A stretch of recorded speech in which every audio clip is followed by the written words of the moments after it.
Good morning बच्चों, स्वागत है आप सभी का इस प्यारे से स्टडी प्लेटफॉर्म में जिसका नाम है स्मार्ट एकेडमी। तो बच्चों, आज का क्लास इकोनॉमिक्स का होगा। हम लोग इकोनॉमिक्स के बारे में पिछली क्लास में देख लिए थे, उसकी डिफिनीसन और सोशल साइंस के सभी पार्ट्स के बारे में देख लिए थे। आज हम लोग इकोनॉमिक्स का क्लास करने वाले हैं।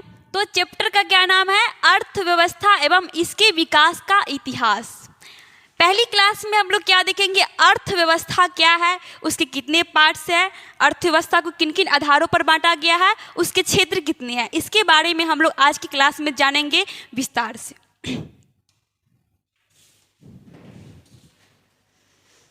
चलिए बच्चों, तो हम लोग देखते हैं अर्थव्यवस्था क्या है।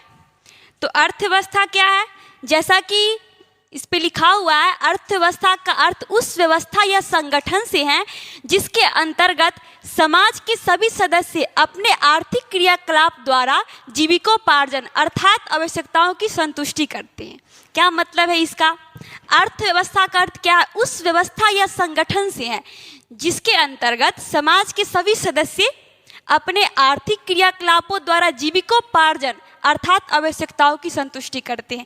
यहाँ पर एक शब्द यहाँ पर ये आ गया, आर्थिक क्रियाकलाप। तो बच्चों, हम देखते हैं आर्थिक क्रियाकलाप क्या होता है।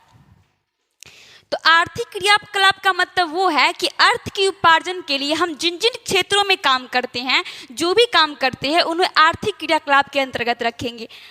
जैसे में मान लिए कि हम किसान जो होते हैं खेतों में काम करते हैं, और टीचर्स जो होते हैं वो स्कूल में काम करते हैं, जो बैंकर्स बैंक में काम करते हैं, डॉक्टर्स हॉस्पिटल में काम करते हैं। कहने का मतलब अपने अर्थ के उपार्जन के लिए, कहने का मतलब अपनी जीविकोपार्जन के लिए हम जिन जिन क्षेत्रों में काम करते हैं या फिर जो भी काम करते हैं उन्हें आर्थिक क्रियाकलाप कहेंगे। तो आर्थिक क्रियाकलाप क्लियर है? आर्थिक क्रियाकलाप समझ में आ गया? तो आर्थिक क्रियाकलाप का मतलब हो गया कि अर्थ के उपार्जन से संबंधित जो भी क्रियाकलाप होगा, जैसे में डॉक्टर, इंजीनियर या फिर टीचर्स या फिर कृषक मजदूर जो भी है, वो सब क्या हो जाएगा? आर्थिक क्रियाकलाप हो जाएगा। जो भी कार्य करते हैं ये सब, वो सब आर्थिक क्रियाकलाप हो जाएंगे। तो यही हुआ आर्थिक जीविकोपार्जन अर्थात आवश्यकताओं की संतुष्टि करते। मतलब मनुष्य की कितनी मूल आवश्यकताएं हैं? तो 5 मूल आवश्यकताएं हैं: रोटी, कपड़ा, मकान, शिक्षा और स्वास्थ्य। इसके अलावे अभी इसका क्षेत्र बहुत विस्तृत हो गया है, क्योंकि जैसे जैसे वैज्ञानिक पद्धति का विकास हुआ है, वैसे वैसे लोग की आवश्यकताएं भी बढ़ी है। लोग अब सिर्फ रोटी, कपड़ा, मकान तक ही सीमित नहीं रहे, उन्हें शिक्षा की बहुत ज़्यादा आवश्यकता है, स्वास्थ्य की भी आवश्यकताएं हैं। स्वास्थ्य के लिए, शिक्षा के लिए भी अब पैसे की ज़रूरत होती है। और मनोरंजन, अब मनोरंजन को भी इसमें मूल आवश्यक चीज़ों में शामिल कर दी गई है, क्योंकि अब लोग रोटी, कपड़ा, मकान, शिक्षा और स्वास्थ्य के अलावे मनोरंजन को भी ज़्यादा महत्व देते हैं। क्योंकि जैसे ही मनोरंजन इसमें शामिल कर दिया गया है, वैसे देखिए अब जैसे मॉल्स वगैरह खुल गए हैं, तो मॉल्स वगैरह में काम करते हैं। तो मॉल्स में क्या करते हैं लोग? अपनी आवश्यकता संतुष्टि के लिए, मनोरंजन के लिए मॉल्स में जाते हैं। तो ये सब क्या हो गया? आर्थिक, ये लोगों की मौलिक आवश्यकताएं हो गई। अब दूसरा देखते हैं, जीवन यापन के लिए अपनाई गई आर्थिक व्यवस्था अर्थव्यवस्था है। तो जीवन यापन के लिए अपनाएगी आर्थिक व्यवस्था। तो आर्थिक व्यवस्था समझ में आ गया। आर्थिक व्यवस्था वो है जिसके द्वारा हमें धन की प्राप्ति होती है। जैसे कि हम लोग समझ चुके हैं कि जैसे में बैंकर्स बैंक में काम करते हैं, शिक्षक स्कूल में काम करते हैं, डॉक्टर्स हॉस्पिटल में काम करते हैं, तो वो सब, ये कृषक मजदूर खेतों में काम करते हैं। तो ये सभी क्या क्या हो गया? आर्थिक क्रिया हो गया। खेतों में काम करना, काम करने की जो प्रक्रिया है वो सभी क्या कहला जाएगा? तो आर्थिक क्रिया कहा जाएगा। तो ये समझ में आ गया। अब देखते हैं ब्राउन के अनुसार। ब्राउन एक अर्थशास्त्री है। ब्राउन के अनुसार अर्थव्यवस्था आजीविका अर्जन की एक प्रणाली है। आजीविका अर्जन की एक प्रणाली है, कहने का मतलब लोग अपनी जीविका चलाने के लिए जो भी काम करते हैं वो उसे किसके अंतर्गत रखा जाएगा? अर्थव्यवस्था के अंतर्गत रखा जाएगा। तो ब्राउन के अनुसार क्या है कि अर्थव्यवस्था आजीविका मतलब जीविकोपार्जन के लिए की गई, जीविका के उपार्जन के लिए जो काम किया जाता है उसकी प्रणाली को क्या कहते हैं? अर्थव्यवस्था कहते हैं। संक्षेप में देखिए, इन सभी परिभाषाओं को देखने के बाद एक बात तो स्पष्ट हो ही गया है कि अर्थव्यवस्था समाज की सभी आर्थिक क्रियाओं का योग है। आर्थिक क्रिया, जितनी भी आर्थिक क्रिया है, धन की प्राप्ति से संबंधित जितनी भी क्रियाएं हैं उसे किसके अंतर्गत रखेंगे? आर्थिक क्रिया के अंतर्गत रखेंगे। और जितनी भी आर्थिक क्रियाएं हैं उनके योग को क्या कहेंगे? हम अर्थव्यवस्था कहेंगे। कहने का मतलब सभी परिभाषाओं को अगर निचोड़ करके हम सिंपल शब्दों में समझने की कोशिश करें तो क्या हो जाएगा? अर्थव्यवस्था समाज की सभी आर्थिक क्रियाओं का योग है। आर्थिक क्रियाओं जो भी है, जितनी भी आर्थिक क्रियाएं हैं उनको एक साथ रख देंगे तो क्या हो जाएगा? अर्थव्यवस्था हो जाएगा। तो बच्चों यहां तक तो क्लियर हो गया होगा। चलिए अब आगे देखते हैं। अर्थव्यवस्था समझ में आ गया क्या है? अब देखते हैं, प्रत्येक अर्थव्यवस्था दो प्रमुख कार्य संपादित करती है।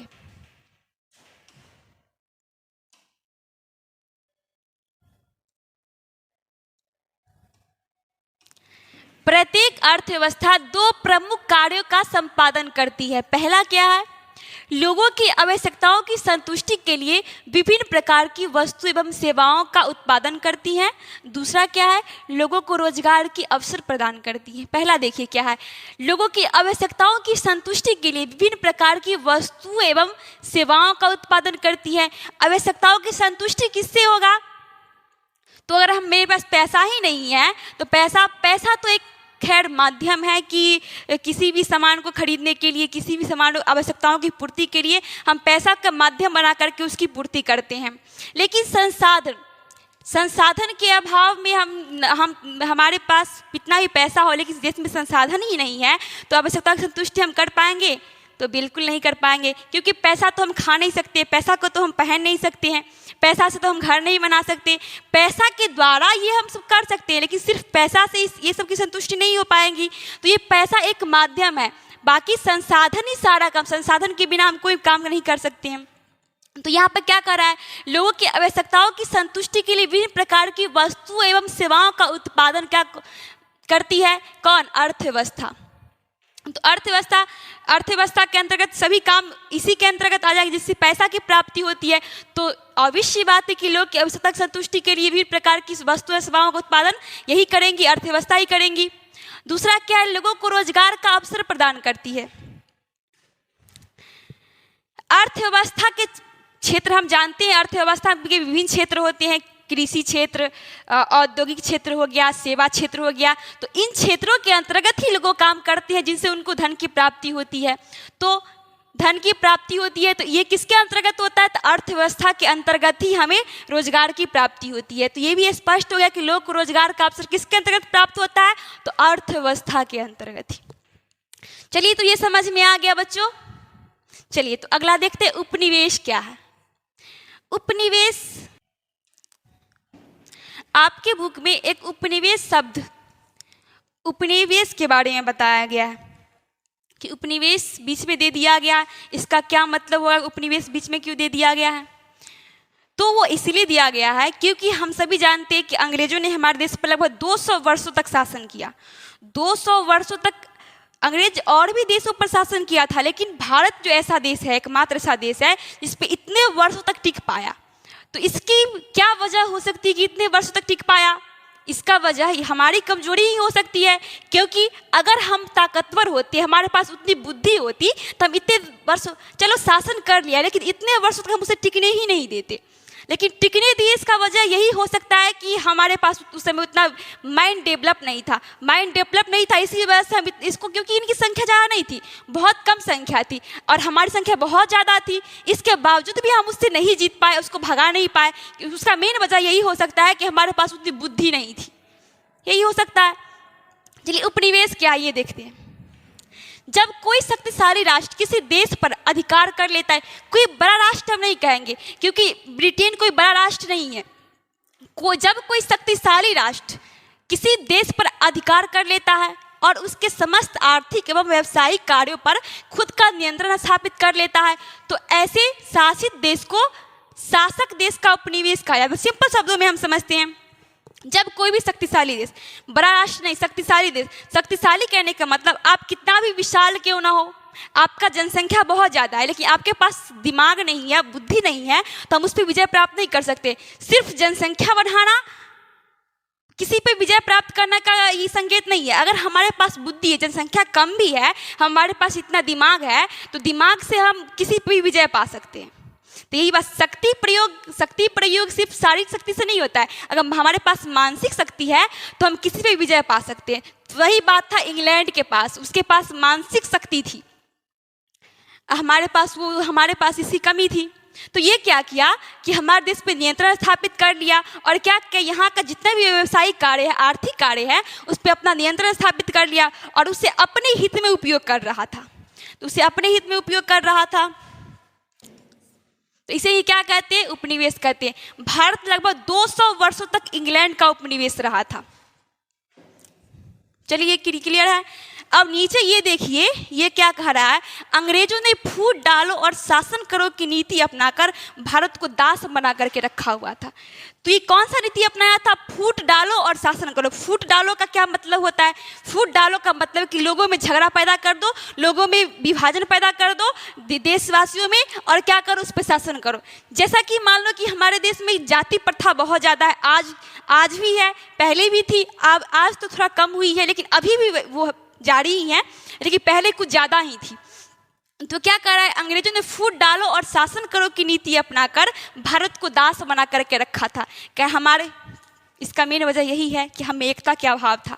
अगर हम लोग में एकता की भावना होती तो हम लोग इसके गुलाम इतने वर्षों तक नहीं रह पाते। क्योंकि ये क्या किया, ये बहुत तेज था। ये क्या किया कि हम लोगों ने फूट डाल दिया था, जाति के आधार पर, धर्म के आधार पर फूट डाल दिया था कि लोगों में आपस में भी लड़ते झगड़ते रह जाए और हम क्या करें, अधिक वर्षों तक इसका शासन करते रहे।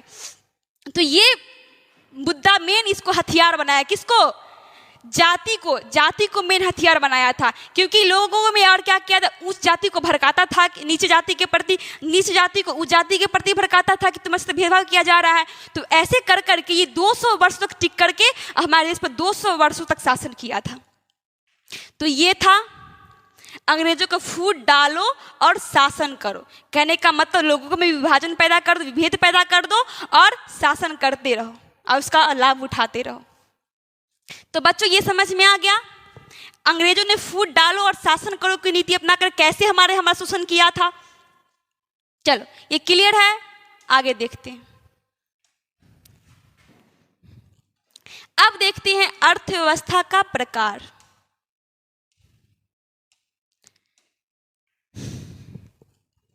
देखते अर्थव्यवस्था का प्रकार। अर्थव्यवस्था को 3 आधारों पर बांटा गया है। पहला क्या है, स्वामित्व के आधार पर। स्वामित्व के आधार पर अर्थव्यवस्था के 3 प्रकार है, पूंजीवादी अर्थव्यवस्था, समाजवादी अर्थव्यवस्था और एक मिश्रित अर्थव्यवस्था। देखिए स्वामित्व कहने का ही मतलब है कि मालिकाना हक। मालिकाना हक कहने का मतलब किसी के स्वामी के आधार पर, किसी का स्वामी कहने का मतलब यही स्पष्ट है यहाँ पर कि मालिकाना हक के बारे में कहते हैं इसका मालिक कौन होगा।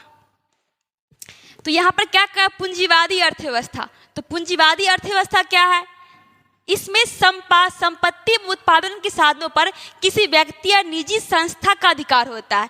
पूंजीवादी में क्या है, संपत्ति अथवा उत्पादन के साधन के आधार पर। इसको ये भी कह सकते हैं कि उत्पादन के साधन के स्वामित्व के जगह पे हम ये भी कह सकते हैं कि उत्पादन के साधन के आधार पर अर्थव्यवस्था को 3 भागों में बांटा गया है। क्या उत्पादन कितने साधन होते हैं, तो 5 होते हैं। कौन कौन, तो बच्चों 5 होते हैं, भूमि,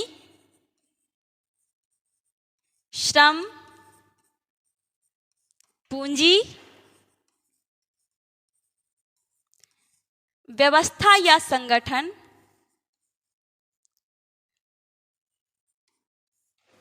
व्यवस्था या संगठन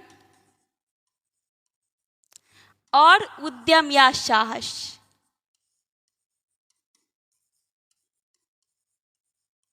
ये 5 क्या है, उत्पादन के साधन है जिसके आधार पर हम उत्पादन कर पाते हैं। भूमि के बिना हम उत्पादन नहीं कर पाएंगे।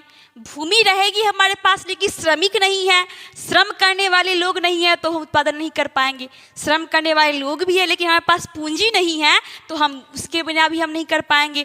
पूंजी मेरे पास है लेकिन व्यवस्था या संगठन नहीं है। अगर हमारे पास सब ये तीनों है, भूमि भी है, पूंजी भी है, श्रम भी है, लेकिन हमारे पास व्यवस्था नहीं है, हमारे व्यवस्था उसकी नहीं बना पाते हैं कि किसी भी काम को करने के लिए एक संगठन बनाना होता है। उससे पूर्व काम करने से स्टार्ट करने से पूर्व एक व्यवस्था करनी पड़ती है कि उस काम को किस प्रकार से किया जाए। तो ये भी बहुत महत्वपूर्ण स्थान रखता है उत्पादन क्रिया में। और अगला है उद्यम या साहस। कहने का मतलब उत्पादन कार्य जोखिमों से भरा हुआ होता है और उस जोखिम का जो वहन करता है, उस जोखिम का जो कार्य करता है, उसे क्या कहते हैं? उद्यमी या साहसी कहते हैं। और जो जिस कार्य किया था उस कार्य की प्रक्रिया को क्या कहते हैं? तो उद्यम या साहस। बच्चों ये समझ में आ गया? तो ये कह रहा है अब इनके ये 5 साधनों, उत्पादन के साधनों के आधार पर इस अर्थव्यवस्था का प्रकार, अर्थव्यवस्था को बांटा गया है। तो कितने भागों में बांटा गया है? 3 भागों में बांटा गया है। कहने का मतलब इन 5 साधनों पर किनका अधिकार होगा, मालिकाना हक किनका होगा, इसके आधार पर अर्थव्यवस्था को 3 भागों में बांटा गया है। कौन कौन है? पूंजीवादी। पूंजीवादी में क्या होता है? इसमें इन 5 चीजों पर किसका अधिकार होता है? किसी व्यक्ति, निजी व्यक्ति या फिर किसी निजी संस्था का अधिकार होता है।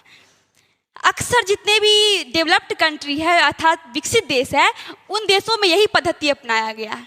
पूंजीवादी अर्थव्यवस्था वाला ही देश है। जैसे में यूके हो गया, इंग्लैंड, यूएसए, संयुक्त राज्य अमेरिका, जापान, ये सभी देशों में यही है पूंजीवादी अर्थव्यवस्था। बच्चों को समझ में आ गया पूंजीवादी? दूसरा देखते हैं समाजवादी अर्थव्यवस्था। तो समाजवादी अर्थव्यवस्था क्या है? तो पूंजीवादी में क्या होता है? किसी निजी व्यक्ति या उसके संस्था का अधिकार होगा, लेकिन समाजवादी में क्या होता है? इसमें सभी साधनों पर राज्य या सरकार का अधिकार होता है। इसमें किसी निजी हाथों में नहीं होता, इसमें सरकार के हाथों में होता है। सरकार उस साधनों का समाज के कल्याण के लिए काम करती, सभी लोगों के कल्याण के लिए काम करती। इसमें किसी निजी संस्था के हाथों में नहीं होता है। मतलब सरकार के हाथों में होता है। सरकार समाज के सभी लोगों को ध्यान में रख करके नीतियां बनाती है और सभी लोगों को समान रूप में इसका बंटवारा करते हैं। ये समझ में आ गया? अगला देखते हैं आर्थिक न्याय एवं अवसरों की समानता इसके मूल आधार है। ये तो समझ में आ ही गया क्योंकि इसमें सरकार के हाथों में, सरकार तो अपने उपयोग में सिर्फ करेंगी नहीं क्योंकि वो समाज के सभी वर्गों के उत्थान के लिए काम करेंगी। अगला देखते हैं मिश्रित अर्थव्यवस्था। तो मिश्रित अर्थव्यवस्था क्या है? ये पूंजीवादी जो देखिए वो और समाजवादी जो है, दोनों को मिश्रित रूप है, दोनों का मिश्रित रूप है। इसमें क्या होता है? कुछ साधनों पर किसी निजी संस्था या व्यक्ति का अधिकार होगा और कुछ पे सरकार का अधिकार होगा। कुछ महत्वपूर्ण संसाधन होगा उसको सरकार अपने अंडर में रखेंगी और बाकी सब निजी हाथों में दे देंगी। ये भी बहुत अच्छा होता है, ये भी अच्छा अर्थव्यवस्था है। हमारे भारत में है मिश्रित अर्थव्यवस्था वाला देश है। यहाँ पर पूंजीवादी और समाजवादी दोनों का मिश्रण है, मिश्रित रूप है। तो ये समझ में आ गया, भारत में मिश्रित अर्थव्यवस्था है। चलिए अगला देखते हैं।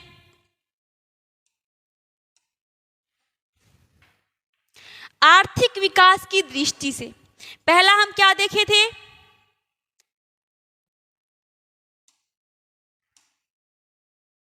तो बच्चों पहला हम देखे थे स्वामित्व के आधार पर या फिर उत्पादन के साधनों के आधार पर। लेकिन ये देखेंगे आर्थिक विकास की दृष्टि से। आर्थिक विकास करने का कौन सा देश आर्थिक विकास कर गया है और कौन सा देश विकास कर रहा है या फिर नहीं किया है। तो कोई भी देश तो अस्थायी तो नहीं होगा, वो तो विकास तो कर ही रहा होगा। तो यही 2 ही आधार पर बांटा गया, एक विकसित और दूसरा जो है विकासशील। मतलब जो विकास कर गया है उसको क्या कहेंगे? विकसित कहेंगे। और जो विकास कर रहा है मतलब जारी है उसको क्या कहेंगे? विकासशील अर्थव्यवस्था वाला देश कहेंगे। जिन देशों की राष्ट्रीय आय, प्रति व्यक्ति आय अधिक होती है, उस नागरिकों का जीवन स्तर अच्छा होता है, उसको क्या कहेंगे? विकसित देश की श्रेणी में रखेंगे। विकसित देश की श्रेणी में रखेंगे इसमें जिसका राष्ट्रीय आय अच्छा होगा, प्रति व्यक्ति आय अच्छा होगा, उसके लोगों के जीवन का स्तर अच्छा होगा, तो उसको हम विकसित देश कहेंगे। और वही उसके विपरीत जिस देश का राष्ट्रीय आय अच्छा नहीं होगा, ठीक नहीं होगा, प्रति व्यक्ति आय ठीक नहीं होगा, लोगों का जीवन स्तर निम्न होगा, तो उसे किस श्रेणी में रखेंगे? तो विकासशील अर्थव्यवस्था की श्रेणी में रखेंगे। बच्चों समझ में आ गया? तो ये जो होता है इसके अंतर्गत कौन कौन है विकसित देश? कौन कौन है? अमेरिका हो गया, ब्रिटेन हो गया, फ्रांस, जर्मनी, जापान आदि, ये सब देश विकसित देश की श्रेणी में रहेगा। और वही देख लिए भारत हो गया, नेपाल, श्रीलंका, भूटान, भारत, ये सब क्या है? विकासशील अर्थव्यवस्था वाला देश है, विकास कर ही रहा है। चलिए ये दोनों समझ में आ गया, आगे देखते हैं। अगला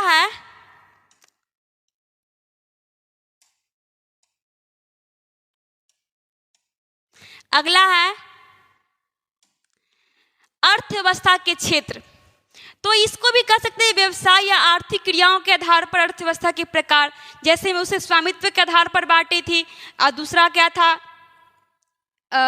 एक था स्वामित्व के आधार पर था और दूसरा था विकास के आधार पर। तो उसी प्रकार ये तीसरा हो गया व्यवसाय या आर्थिक क्रियाओं के आधार पर। इसको क्षेत्र भी कह सकते हैं, क्योंकि अर्थव्यवस्था के क्षेत्र है, मतलब लोग किन किन क्षेत्रों में काम करेंगे, किन किन क्षेत्रों में काम करने से लोगों को आय की प्राप्ति होगी और लोग अपना जीवन यापन करेंगे, इसके आधार पर, मतलब क्षेत्र कौन कौन सा क्षेत्र है उसके आधार पर बांटा गया है। तो कौन हो गया, कितने क्षेत्र हो गए इनके? 3 क्षेत्र है। कौन कौन? प्राथमिक क्षेत्र, द्वितीयक क्षेत्र और तृतीयक क्षेत्र। प्राथमिक क्षेत्र को देखते हैं बच्चों। तो प्राथमिक क्षेत्र उन क्षेत्रों को कहा जाएगा जिसके अंदर कृषि एवं इसकी सहायक क्रियाओं को सम्मिलित किया जाता है।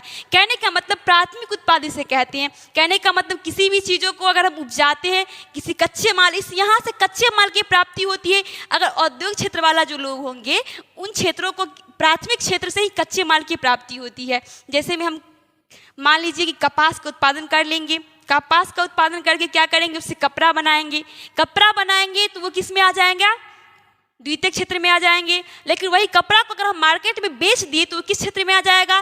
तृतीय क्षेत्र अर्थात सेवा क्षेत्र में। अगर हम किसी को सेवा प्रदान कर रहे हैं उसको हम सेवा क्षेत्र में रखेंगे।